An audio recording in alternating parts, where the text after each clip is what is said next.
네, 안녕하십니까. 자, 제가 하는 주제는 이번에 이제 캠프 주제가 사진과 여행, 예술과 여행이 될 것 같습니다. 여행 사진이란 주제 중에서 조금 실전적인, 그래서 여행에 가셔가지고 어떻게 실제로 여행 사진을 찍어야 되는지 좀 실전적인 얘기를 해드리겠습니다. 자, 여행 사진, 이 사진을 보시고 어떤 생각이 드십니까? 못 찍었다고 생각이 드시면 못 찍었다고 하셔도 되는데, 자, 보시면은 이렇게 걷고 있어요. 해변을 걷고 있는 여행자들의 모습입니다. 제가 아까 게티 이미지 스톡에 이제 소속이 돼 있다고 말씀해 주셨는데, 글로벌에서는 이제 다양한 어떤 클라이언트들이 사가는 것 같습니다. 이 사진이 제일 많이 팔렸어요. 제일 많이 팔린 이유가 뭐 때문이겠습니까? 이 사진은 지갑을 열게 할 수 있는 능력이 있습니다. 여행을 가고 싶은 거죠.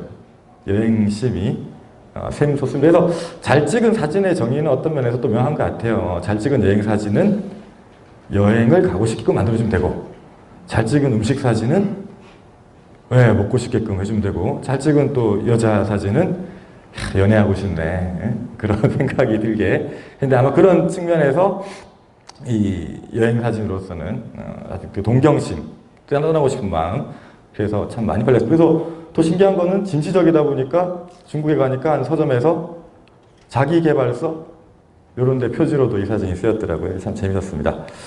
자, 그러면은 여행 사진도 여행 사진이지만 일단은 왜 우리는 사진을 찍는 걸까? 잘 찍고 싶은 걸까? 여러 가지가 있습니다. 대부분은 기념이죠. 기록. 우리 일상, 자녀 자라는 모습, 결혼식 이런 거. 그 다음에 여행 가시면은 이렇게 갔다 와서 이제 사진만큼 좋은 기록이 없지요. 근데 요즘 뜨고 있는 거는 두 번째가 제일 많이 뜨고 있습니다. 아주 강력한 열풍이 불고 있습니다. 자랑질. 관심도 없는데 페이스북이나 인스타그램, 카톡으로 뭐가 와요. 나 지금 파리에서 브런치 중, 크크크 이렇게 딱 오는데, 그게 굉장히 중요합니다. 음식 먹다가도 요즘은 손을 딱 치죠, 앞에서. 사진 찍고 먹어야 된다고. 다 그 자랑하기 위해서 하는데, 이런 욕구도 좋은 것 같아요. 그리고 여행 가셔서 현지인들이라든지 아니면 일행들 사진을 좀 자청해서 찍어주시면은 아주 좋은 선물이 됩니다. 그죠? 기억에 굉장히 오래 남는 선물이 됩니다.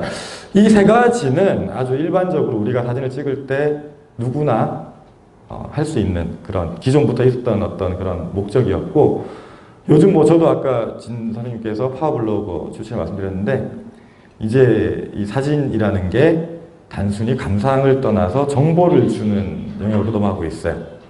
내가 여행 갔다 와서 그 지역 사진들을 블로그라든지 커뮤니티라든지 SNS에 올렸을 때 그 사진을 보고 그 지역에 가는 이제 다음에 가는 사람들이 도움을 받죠. 그래서 그런 쪽으로도 많이 목적이 되고 있습니다.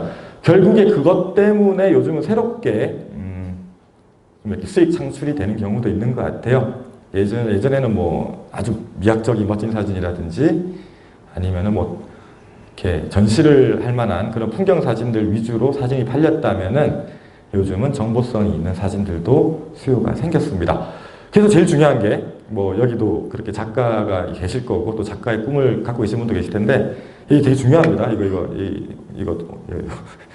이게 중요하죠. 사진으로 돈도 좀 벌 수 있어야 되는데, 최근에는 우리나라가 참 이런 부분에서 약한데 해외에 비해서 이렇게 사진으로 돈을 버는 시장도 좀 커지는 것 같습니다. 자, 그리고 이제 제일 중요한 얘기, 이런 것들이 다 이제 기본적인 얘기들이고, 결국에 여행에서 사진이란 게 어떤 작가들은 사진기를 버리고 가라라고 얘기를 하기도 해요. 왜? 너무 이렇게 제한된 프레임 속에서 세상을 여행지를 볼 수 있기 때문에. 그리고 그런 분들도 종종 있습니다. 여행지에 가서 말을 100마리 사주쇼. 왜요? 해 뜰 때 풀어놓게. 그러면은 말이 탁 달리면 어떻게 되겠어요? 아주 멋진 이미지가 나오겠죠. 아니면 제가 오늘 또 바로 미얀마를 가야 되는데 동자승을 사서 페이를 주고 이렇게 사원에서 이렇게 찍게 하는 그런 것도 합니다. 그건 되게 안 좋다고 봐요. 왜냐면은 여행지에 가서 여행지 본연의 모습을 봐야 되는데 여행지 그냥 결과물만 이미지만 보고 찍어오는 여행이 되는 거죠. 요즘 게 좀 유행처럼 번지고 있는데 그런 거는 참 나쁘지만은 그런 걸 배제하고 카메라를 그냥 부담 없이 진짜 소통의 도구로 들고 간다면은 굉장히 더 윤택한 여행이 될 수 있습니다. 왜? 관심과 사진을 안 찍으면 그냥 대충 넘어갈 것도 관심이 생기죠. 그래서 이 여행 자체가 보다 더 밀도가 있게 됩니다. 아인슈타인이 손자랑 손을 잡고 걸어가다가 자기가 평소에 2분이면 걸을 수 있는 길을 손자랑 손을 잡고 걸어가니까 1시간이 걸렸대요. 그 이유는 얘가 발걸음이 느려서가 아니라 얘는 가다가 다 신기한 거죠. 지나가다가 개미가 지나가는 것도 웃기고 낙엽이 막 바닥에서 이렇게 움직이는 것도 신기하고 강아지 풀이 빛을 받아서 반짝이는 것도 신기하고 어릴 때는 그렇게 사물에 대한 어떤 호기심이나 관심이 되게 많다 보니까 그런 것도 다 보다가 가니까 1시간이 걸리죠.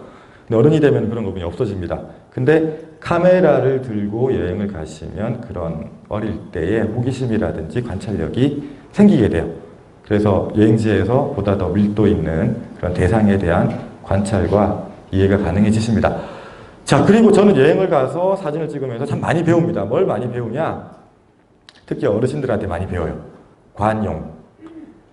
제일 어려운 게 여행에서 인물 사진입니다. 그냥 이렇게 막 찍을 수 없으니까 참 멋진 사람을 보면 찍고 싶은데 그럼 찍어도 되냐고 이제 청을 해봐야 되는데 어렵죠. 그럴 때 사실은 많이 다 관대한 편입니다. 그래서 특히 근데 이제 노인들, 그 지역의 어르신들은 굉장히 관대하죠. 그리고 어디서 왔냐? 뭐 밥은 먹고 다니냐? 이런 얘기들을 물어봅니다. 처음 본 사람한테. 그런 관용을 굉장히 저는 여행을 통해서 많이 배워서 나도 역지사지로 근데 저를 찍겠다는 사람이 잘 없어요. 일본에 가면은 일본 사람인 줄 알고 길만 물어보고 저기 일본 사람처럼 생겨서 그래서 참 그걸 많이 배운 것 같습니다. 그리고 결국에 마지막으로는 뭐 여행의 이유도 많은 것 같은데 내가 왜 태어났는지에 대해서 뭔가 느끼는 게 오더라고요. 제가 사진기를 들고 여행한 게 20년쯤 되는데 확실히 세상에 대한 이해가 깊어지는 것 같습니다. 그래서 이런 이유 중에서 뭐 거창하게 다 하실 필요 없어요. 근데 그 중에 하여튼 내가 사진을 찍는 이유는 뭘까? 저는 돈을 벌기 위해 찍습니다만